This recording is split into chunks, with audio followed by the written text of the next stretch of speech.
Dear friends, before beginning my talk, allow me to extend my warm greetings to you all. For the first time in more than 2 years, I am speaking personally to you through this video message, which was produced a few days before the 2020 Catholic Identity Conference. As you can see, I am very well, my health is excellent, and I am even better in spirit. This is also thanks to your prayers, to the support and the encouragement I receive from you and from so many friends and brothers from all over the world. Together we are all united in prayer and in the holy battle which we are called to fight, each on his own respective front, all gather under the mantle of the Most Holy Virgin, the Queen of the Victories, and under the protection of Saint Michael the Archangel. I especially wish to thank Michael Matt, who kindly invited me with holy perseverance to speak to you. I believe that now is an opportune time for me to deliver the following address. The subject of my talk would be how the revolution of Vatican II serves the new world order.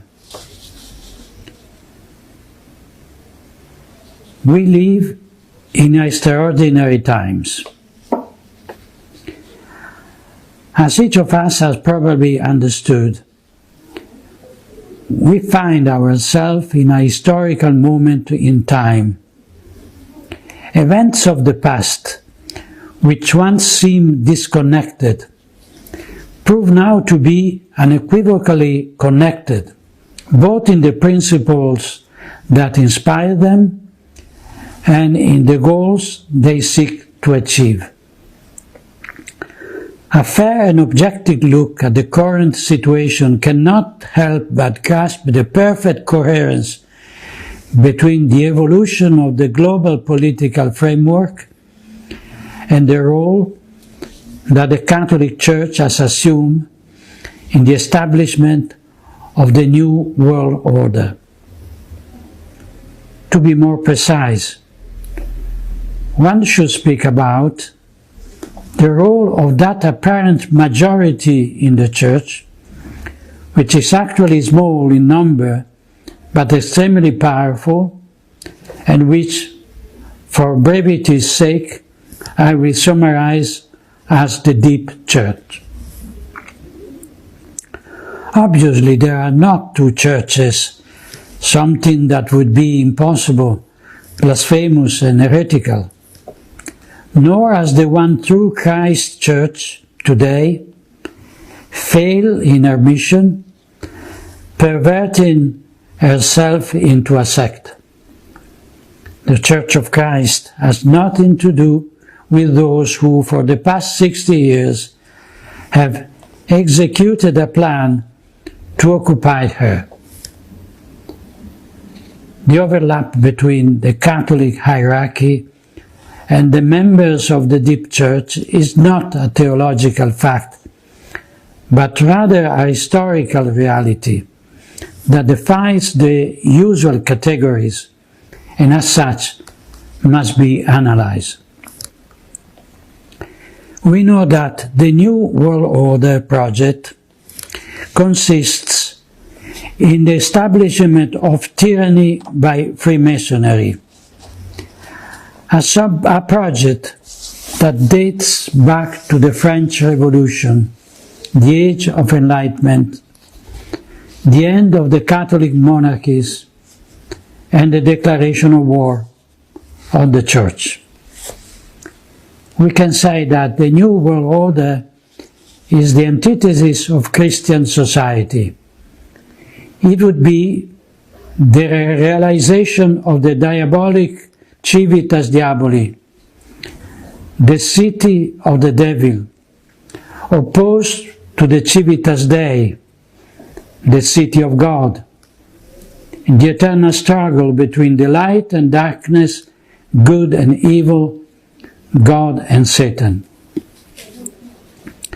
In this struggle, Providence has placed the Church of Christ, and in particular the Supreme Pontiffs, as catechon, that is, the one who opposes the manifestation of the mystery of iniquity.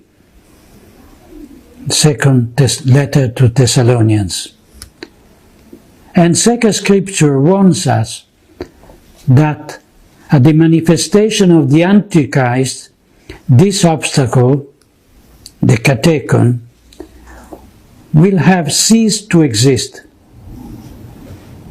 It seems quite evident to me that the end of times are now approaching before our eyes, since the mystery of iniquity has spread throughout the world with the disappearance of the courageous opposition of the catechon.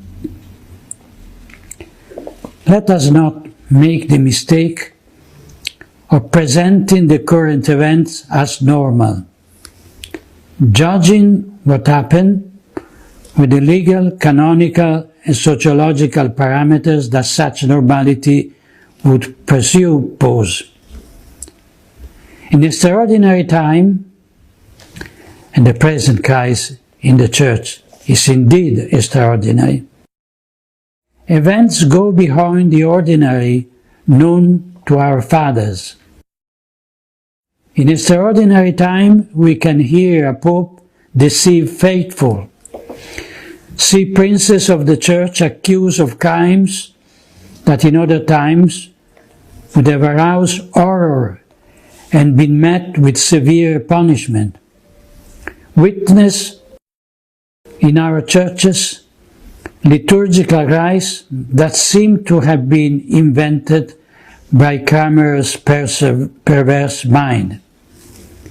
See prelates process the unclean idol of the Pachamama into St. Peter Basilica. And here, the Vicar of Christ apologized to the worshippers of that simulacrum.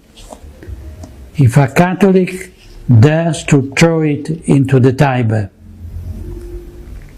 In these extraordinary times, we hear a conspirator, Cardinal Gottfried Daniels, tell us that since the death of John Paul II, the Mafia of St. Gallen has been plotting to elect one of their own to the Peter's chair, which later turned out to be Jorge Mario Bergoglio.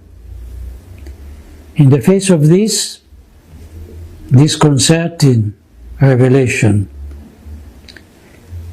we might well be astonished that neither cardinals nor bishops express their indignation nor ask that the truth be brought to light.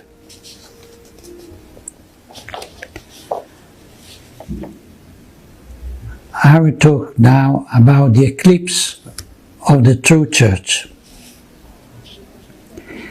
For 60 years, we have witnessed the eclipse of the true Church by an anti-Church that has progressively appropriated her name, occupied the Roman Curia and her dicasteries, dioceses and parishes, seminaries and universities, convents and monasteries. The anti-Church has usurped her authority, and its ministers wear her sacred garment. It uses her prestige and power to appropriate her treasure, assets and finances.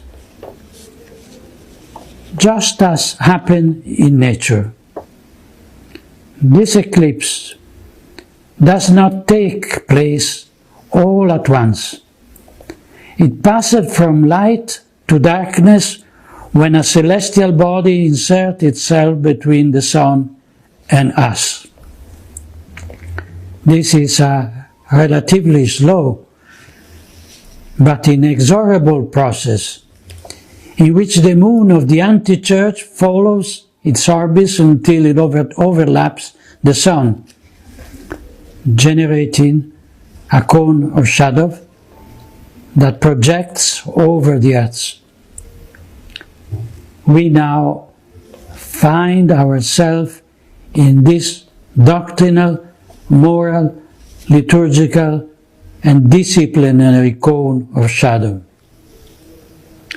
It is not yet the total eclipse that we'll see at the end of time, under the reign of the Antichrist, but it's a partial eclipse, which let us see the luminous crown of the sun encircling the black disk of the moon. The process that led to the today eclipse of the Church began with the modernism, without a doubt. The anti-Church followed its orbit despite the solemn condemnations of the magisterium, which in that phase shone with the splendor of truth. But with the Second Vatican Council, the darkness of this spurious entity came over the Church. Initially it obscured only a small part, but darkness gradually increased. Whoever then pointed to the sun, deducing that the moon would certainly obscure it, was accused of being a prophet of doom, with those forms of fanaticism and intemperance that arise from the ignorance and prejudice. The case of Archbishop Marcel Lefebvre and a few other prelates confirms, on one hand, the far-sightedness of these shepherds, and, on the other hand, the disjointed reaction of their adversaries, who out of fear of losing power, using all their authority to deny the evidence and kept hidden their own true intention. To continue the analogy, we can say that in the sky of the faith, an eclipse is a rare and extraordinary phenomenon. But to deny that during the eclipse darkness spreads, just because this does not happen under ordinary conditions, is not a sign of faith in the effectibility of the Church, but rather an obstinate denial of the evidence or bad faith. The Holy Church, according to Christ's promises, will never be overwhelmed by the gates of hell, but does not mean that she will not be, or is not already, overshadowed by her infernal forgery, the anti-church. That moon, not by chance, we see under the feet of a woman in the book of the Revelation. I quote, "A great sign appeared in heaven, a woman clothed with the sun, with the moon under her feet, and on her head a crown of 12 stars." The moon is under the feet of the woman, with above all mutability, above all earthly corruption, above the law of fate and the kingdom of the spirit of this world. And this is because that woman, who is at once the image of Mary most holy and of the Church, is amicta sole, clothed with the Son of the righteousness that is Christ, exempted from all demonic power, as she takes part in the mystery of the immutability of Christ, as St. Ambrose wrote. She remained unbruised, if not in her militant kingdom, certainly in the suffering one and the purgatory, and in the triumphant ones in paradise.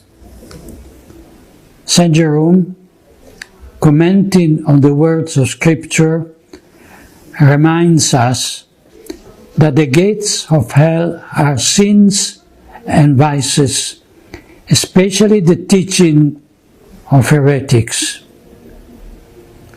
We know, therefore, that even the synthesis of all heresies represented by modernism and its updated conciliar versions can never definitively obscure the splendor of the bride of Christ, but only for a brief period of the eclipse, that Providence, in His infinite wisdom, has allowed to draw from it a greater good.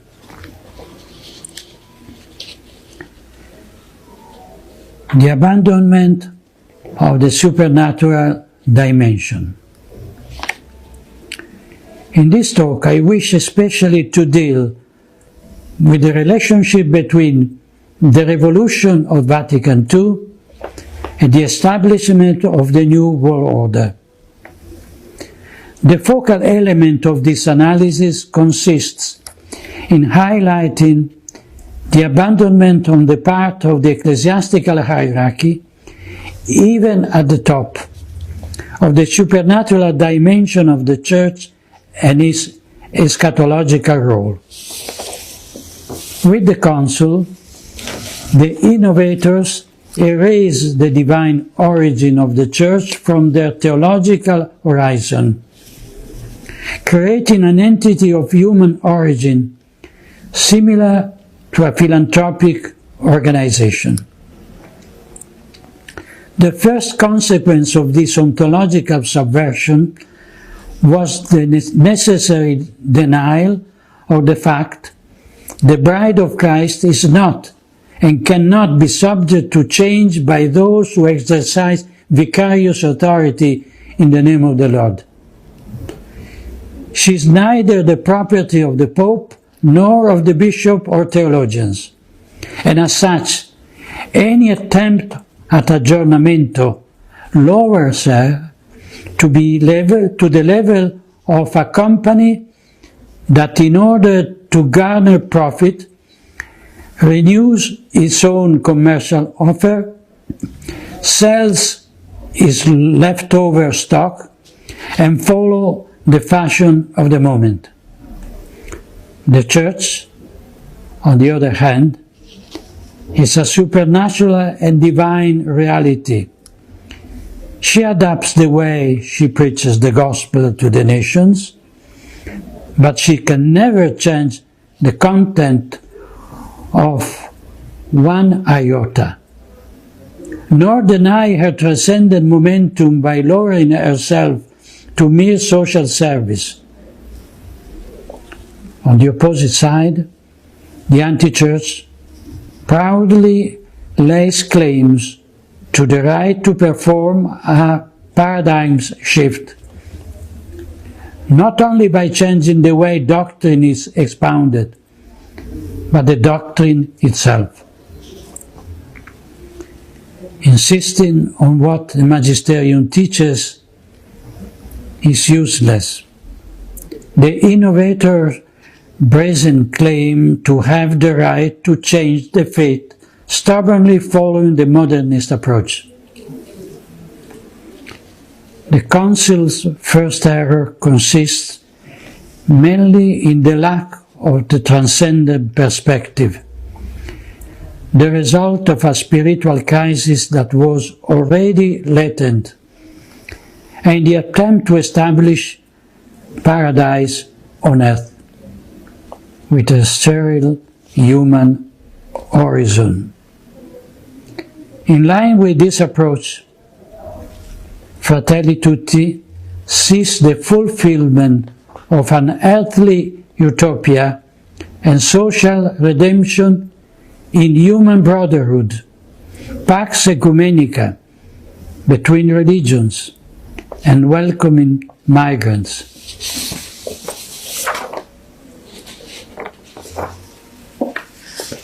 The sense of inferiority and inadequacy.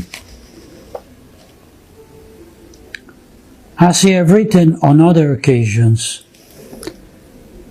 the revolutionary demands of the Nouvelle Théologie found fertile ground in the Council Fathers because of a serious inferiority complex vis-à-vis the world.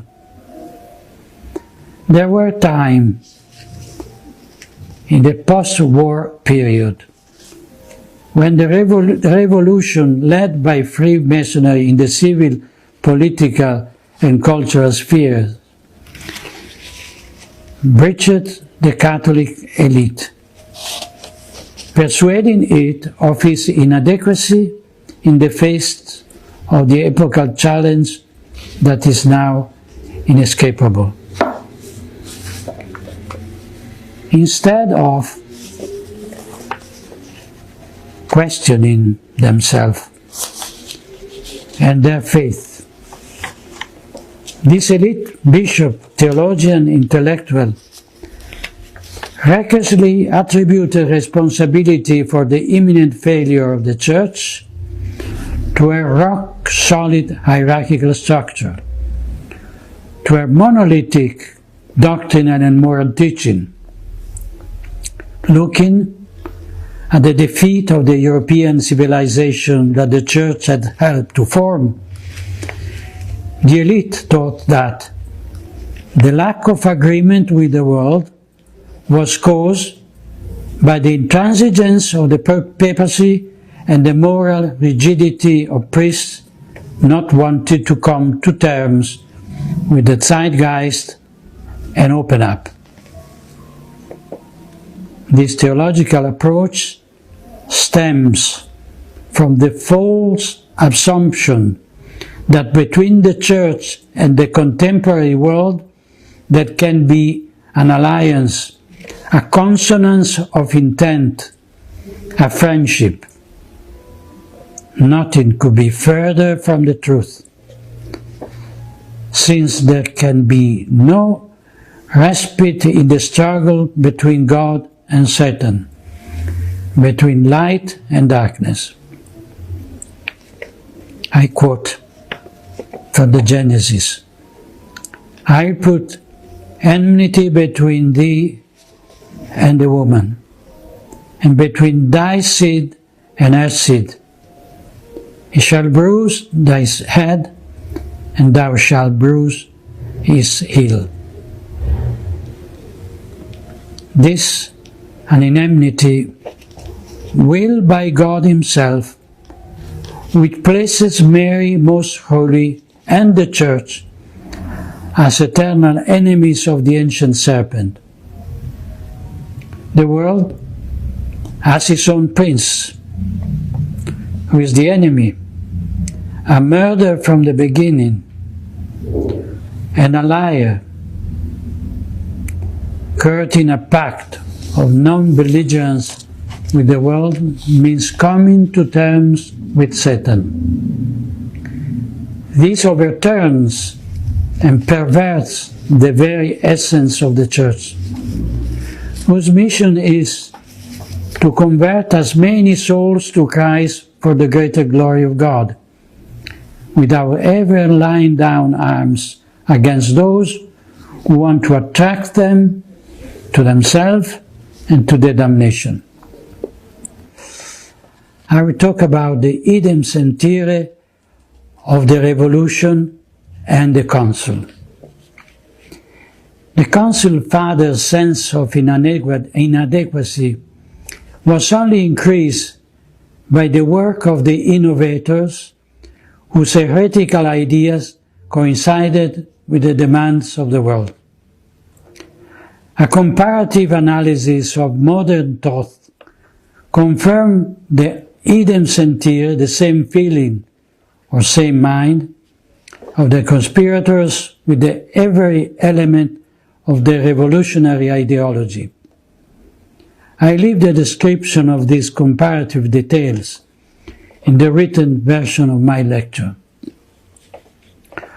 When this anti-church is fully established in the total eclipse of the Catholic Church, the authority of its leaders, of the anti-church, will depend on the degree of the subjugation to the new world order, which will not tolerate any divergence from its own creed, and will ruthlessly apply that dogmatism, fanaticism, and fundamentalism that many prelates and self-styled intellectuals criticize in those who remain faithful to the magisterium today.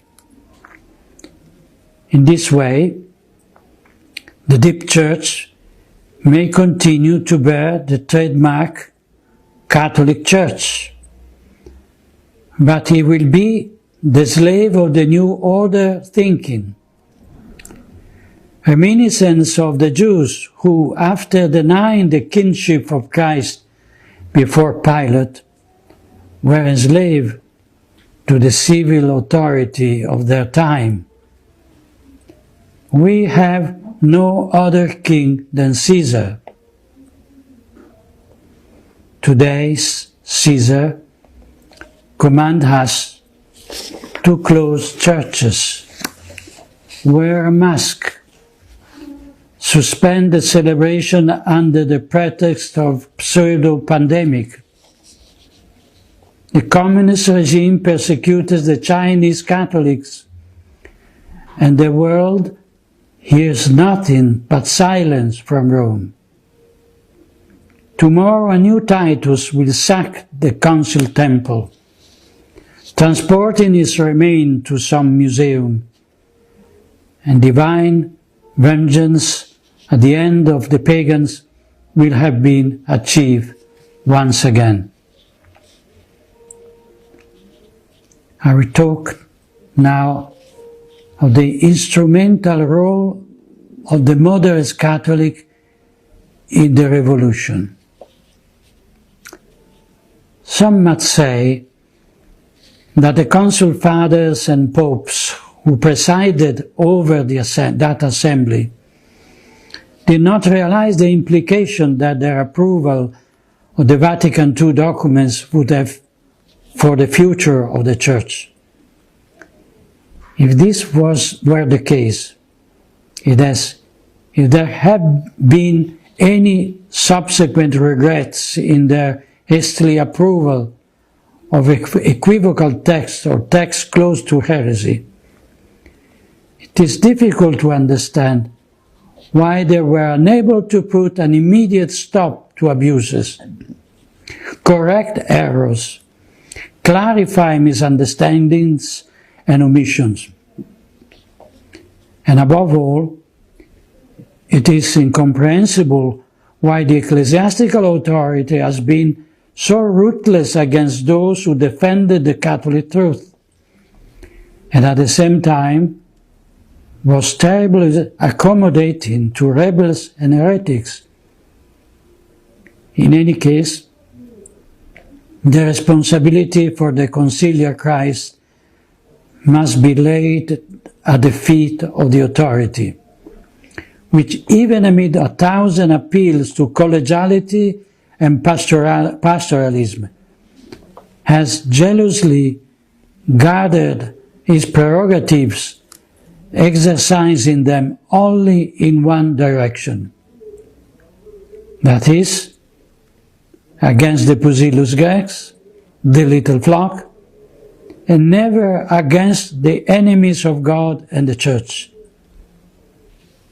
The very rare exceptions when a heretic theologian or revolutionary religious has been censored by the Holy Office only offer tragic confirmation of a rule that has been enforced for decades, not to mention that many of them, in recent times, have been rehabilitated without any abjuration of their errors, and even promoted to institutional positions in the Roman Curia or pontifical ateneums. This is the reality that emerges from what I have described above. However, we know that, in addition to the progressive wing of the Council and the traditional Catholic wing, there is a part of the episcopate, the clergy and the people, that attempts to keep equal distance from what it considers two extremes. I'm talking about the so-called conservatives, that is, a centristic part of the ecclesiastical body that ends up carrying water for the revolutionaries, because while rejecting their excesses, it shares the same principles. The error of the conservatives lies in giving a negative connotation to traditionalism and in placing it on the opposite side of progressivism. The aura mediocritas via media consist in arbitrarily placing themselves not only between two vices, but between virtues and vice. They are the ones who criticize the excesses of the Pachamama or the most extreme Bergoglio's statements, but who do not tolerate the council being questioned, let alone the intrinsic link between the conciliar cancer and the current metastasis. The correlations between political conservatism and the religious conservatism consists in adopting the center, a synthesis between the right thesis and the left antithesis, according to the Hegelian approach, so cherished by moderate supporters of the Council.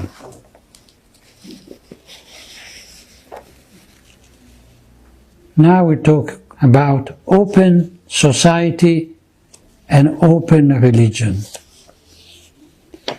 This analysis would hardly be completed without a word on the neo-language so popular in the ecclesiastical sphere.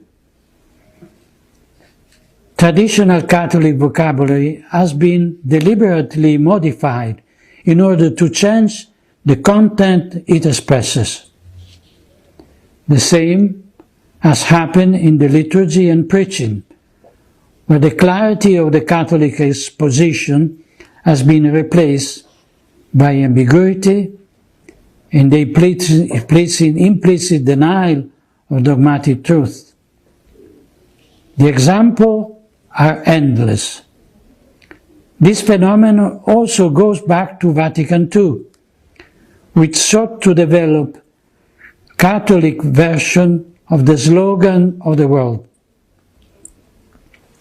Nevertheless, I would like to emphasize that all those expressions that are borrowed from secularistic lexicon are also part of the new language. Let us consider the Bergoglio's insistence in the outgoing church, the openness as a positive value. Similarly, I quote from Fratelli Tutti, "A living and dynamic people, a people with a future, is one constantly open to a new synthesis through its ability to welcome differences." number 160. I quote again, "The church is a home with open doors. We must to be a church that serves, that leaves home and goes forth from its places of worship, go forth from its sacristies, in order to accompany life, to sustain hope, to be the sign of unity, to build bridges, to break down walls, to sow seed of reconciliation." Close the quotation. Similarly, with the open society sought after by Soros' globalist ideology, is so striking as to almost constitute an open religious counterpoint to it. And this open religion is perfectly in tune with the intention of globalism.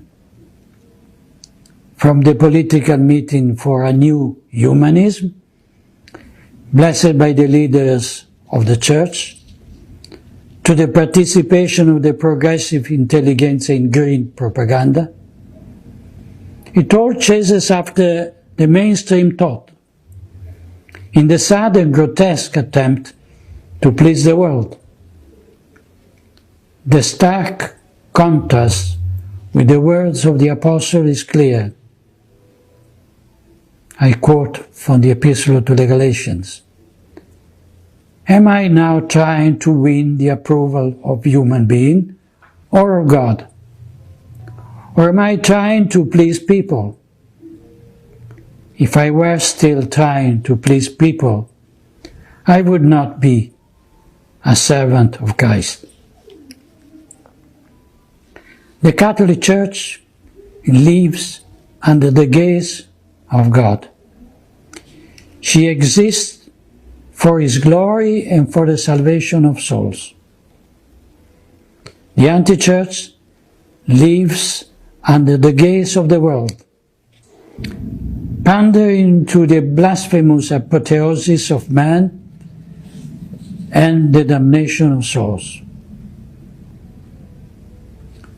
During the last section of the Second Vatican Ecumenical Council, before the Synod's fathers, these astonishing words of Paul VI resounded in the Vatican Basilica. I quote, "The religion of God, who became man, has met the religion, for such it is, of man who make himself God." And what happened? Was there a clash, a battle, a condemnation? There could have been, but there was none. The old story of the Samaritan has been the model of the spirituality of the Council. A feeling of boundless sympathy has permeated the whole of it. The attention of our Council has been absorbed by the discovery of human needs, and these needs grow in proportion to the greatness which the Son of the Earth claimed for Himself. But we call upon those who term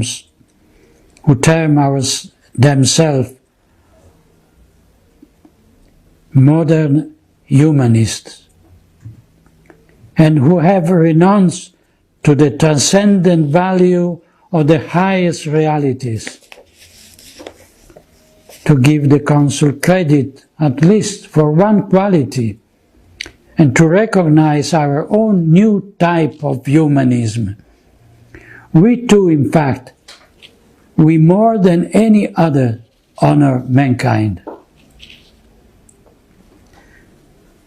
This sympathy is the figure of the Council, and of the new religion, for such it is, of the anti-church, an anti-church born of the unclean union between the church and the world, between the heavenly Jerusalem and the hellish Babylon. Note well, the first time a pontiff mentioned the new humanism was the final session of the Vatican II.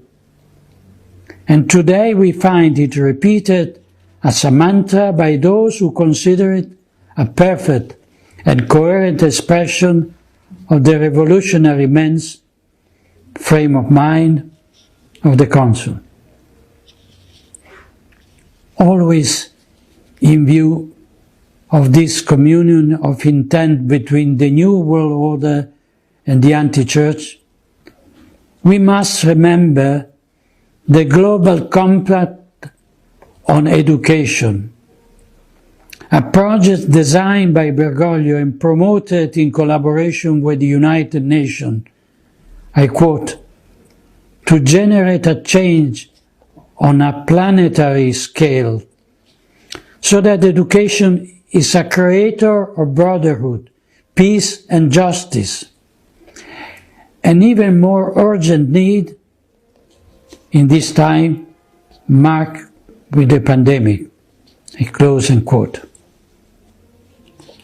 This project has been supported and spread to all educational institutions by the Congregation for Catholic Education through a letter that makes explicit reference to the Conciliar Constitution Gaudium et Spes. The Global Compact on Education, I quote, is a process of formation in the relationship of culture of encounter, also finds space in the value of common home, with all creatures, people, just as they are formed to the logic of communion and solidarity, are already working to recover serene harmony with creation and to configure the world as a space of true brotherhood. Close the quote. As can be seen, the ideological reference is always and only to Vatican II,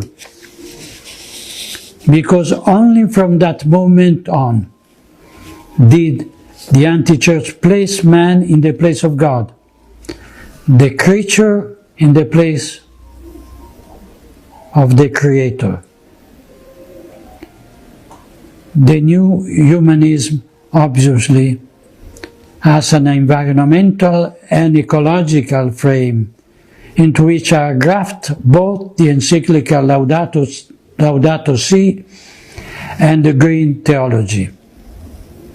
The Church with Amazonian face on the 2019 Synod of Bishops with this idolatrous worship of Pachamama in the presence of the Roman Sanhedrin. The Church's attitude during the COVID-19 demonstrated on one hand the hierarchy's submission to the dictates of the state, in violation of the Libertas Ecclesiae, which the Pope should have firmly defended. It also put on display the denial of any supernatural meaning of the pandemic, replacing the righteous wrath of God, offended by the countless sins of humanity and nation, with the more disturbing and destructive fury of nature, offended by the lack of respect for the environment. And I would like to emphasize that attributing a personal identity to nature, almost endowed with intellect and will is a prelude to her divinization. We have already seen such a prelude of this under the very dome of St. Peter Basilica. The bottom line of this conformity on the part of the anti-church with the dominant ideology of the modern world establishes a real cooperation with powerful representatives of the deep state, starting with those working toward a sustainable economy, involving Jorge Mario Bergoglio, Bill Gates, Jeffrey Sachs, John Elkann, to mention a few. Allow me a brief word about the political situation in the United States on the eve of the presidential election. Fratelli Tutti seems to be a form of Vatican endorsement of the Democratic candidate in clear opposition to Donald Trump, and a few days after Francis refused to grant an audience to Secretary of State Mike Pompeo in Rome. This confirms which side the children of light are on and who the children of darkness are. I'm talking now about the ideological foundation of brotherhood. The theme of brotherhood, an obsession for Bergoglio, finds itself first formulation in Nostra Aetate and Dignitatis Humanae. The latest encyclical, Fratelli Tutti, is the manifesto of this Masonic vision in which the cry Liberté, Égalité, Fraternité replaced the gospel for the sake of a unity among men that leaves out God. Note that the document on human fraternity for world peace and living together, signed in Abu Dhabi on February 4, 2019, was proudly defended by Bergoglio with this word, I quote, "From the Catholic point of view, the document did not go 1 millimeter beyond the Second Vatican Council." I close the quote. Cardinal Miguel Ayuso Guizot, President of the Pontifical Council for Interreligious Dialogue, comments in the Civiltà Cattolica, I quote, "The Catholic Church's commitment to interreligious dialogue, which opens the way to peace and fraternity, is part of her religious mission and at its roots in the Council event." I close the quote. Once again, the Council of Vatican II confirms that it is at the origin of Bergoglian metastasis. The fil rouge, the common thread that unites the Council with the cult of the Pachamama, also passed through Assisi, as my brother Athanasius Schneider rightly pointed out in his recent speech. And speaking of the anti-church, Archbishop Fulton Sheen describes the Antichrist, I quote, "Since his religion will be brotherhood without paternity of God, he will deceive even the elect." Close the quote. We seem to see the prophecy of the venerable American Archbishop coming true before our eyes. It is not surprised that the infamous Grand Lodge of Spain. After having warmly congratulated his paladin raised to the throne, once again paid homage to Bergoglio with these words. I quote, Pope Francis' latest encyclical shows how far the present Catholic Church is from its previous positions. In Fratelli Tutti, the Pope embraced the universal brotherhood, the great principle of modern Freemasonry. Close the quote. The reaction of the Grand Oriente of Italy is not dissimilar. I quote, These are the principles that Freemasonry has always pursued and guarded for elevation of humanity. Close the quote. I remember that in the Masonic documents of the Alta Vendita since the 19th century, an infiltration of Freemasonry into the Church was planned. I quote, You too will fish some friends and lead them to the feet of the Apostolic See. You will have preached revolution in tiara and cope, proceeded under the cross and banner, a revolution that will need only little help to set the quarters of the world on fire. I will talk now of the cause and effect. Philosophy teaches us that to a cause always corresponds a certain effect. We have seen that the action carried out during Vatican II have had the desired effect, giving concrete form to that anthropological turning point which today has led to the apostasy of the anti-church and the eclipse of the true Church of Christ. We must therefore understand that if we want to undo the harmless effect we see before us, it is necessary and indispensable to remove the factors that caused them.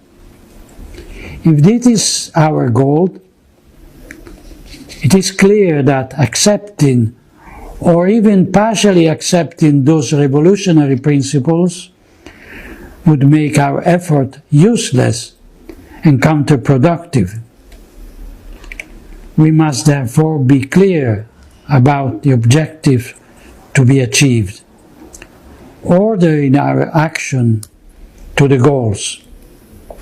But we must all be aware that in this work of restoration, no exception to the principle are possible, precisely because failure to share them would prevent any chance of success. Therefore, let us put aside once and for all the vain distinction concerning the presumed goodness of the Council, the betrayal of the will of the Synod Fathers, the letter and spirit of Vatican II, the magisterial weight or lack of thereof of its act, and the hermeneutic of continuity versus that of rupture. The anti-church has used the label ecumenical council to give authority and legal force to its revolutionary agenda, just as Bergoglio calls his political manifesto of allegiance to the New World Order an encyclical letter. The cunning of the enemy has isolated the healthy part of the Church, turning between having to recognize the subversive nature of the council document, thus having to exclude them from magisterial corpus, and having to deny reality by declaring them politically orthodox in order to safeguard the infallibility of the magisterium. The dubia represented an humiliation of the princes of the Church, but without untying the doctrinal knots brought to the attention of the Roman pontiffs. Bergoglio does not respond, precisely because he does not want to deny or confirm the implied errors, thus exposing himself to the risk of being declared heretic and losing the papacy. This is the same method used with the council, where ambiguity and the use of imprecise terminology prevent the condemnation of the error that has been implied. But the jurist knows very well that, in addition to the blatant violation of the law, one can also commit a crime by circumventing it, using it for evil purposes. Contra legem fit, quod infraudem legit fit. The Latin would say, what circumvents the law is against it. To conclude, the only way to win this battle is to go back to doing what the Church has always done, and to stop doing what the anti-Church asks of us today, that which the true Church has always condemned. Let us put our Lord Jesus Christ, King and High Priest, back at the center of the life of the Church, and above that, at the center of the life of our communities, of our families, of ourselves. Let us restore the crown to Our Lady Mary, Most Holy, Queen and Mother of the Church. Let us return to celebrate the traditional Holy Liturgy worthily, and to pray with the words of the saints, not with the rambling of the modernists and heretics. Let us begin again to sever the writings of the fathers of the Church and the mystics, and to throw into the fire the works imbued with modernism and immanent sentimentalism. And let us support with prayers and material help the good priests who remain faithful to the true faith, and withdraw all support from those who have come to terms with the world of his lies. And above all, I ask you in the name of God, let us abandon that sense of inferiority that our adversaries have accustomed us to accept. In the Lord's war, they do not humiliate us. We certainly deserve every humiliation for our sins. No, they humiliate the majesty of God and the bride of the Immaculate Lamb. The truth that we embrace does not come from us, but from God. To let truth be denied, or to accept that it must justify itself before the heresies and errors of the anti-Church, is not an act of humility, but of cowardice and pusillanimity. Let us be inspired by the example of the holy Maccabees martyrs before a new Antiochus, who ask us to sacrifice to idols and to abandon the true God. Let us respond with their words, praying to the Lord. So now, O Sovereign of the heavens, send a good agent to spread terror and trembling before us. By the might of your arm, may the blasphemers who come against your holy people be struck down. Let me conclude my talk today with a personal memory. When I was Apostolic Nuncio in Nigeria, I learned about a magnificent popular tradition that came out from the terrible war in Biafra, and which continued to this day. I personally took part in it during a pastoral visit to the Archdiocese of Onitsha, and I was very impressed by it. This tradition, called Block Rosary Children, consists in a gathering of thousands of children, even very young ones, in each village or neighborhood for the recitation of the Holy Rosary, to implore peace. Each child holding a little piece of wood, like a mini altar, with an image of Our Lady and a small candle on it. In the day leading up to November 3rd, I invite everyone to join in a Rosary Crusade, a sort of siege of Jericho, not with 7 trumpets made of ram's horns sounded by priests, but with the Hail Marys of the little ones and the innocents to bring down the walls of the deep state and of the deep church.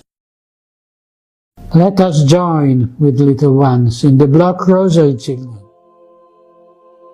imploring the woman clothed with the sun, that the reign of Our Lady and Mother may be restored, and the eclipse that afflicts us shortened. May God bless this holy intention.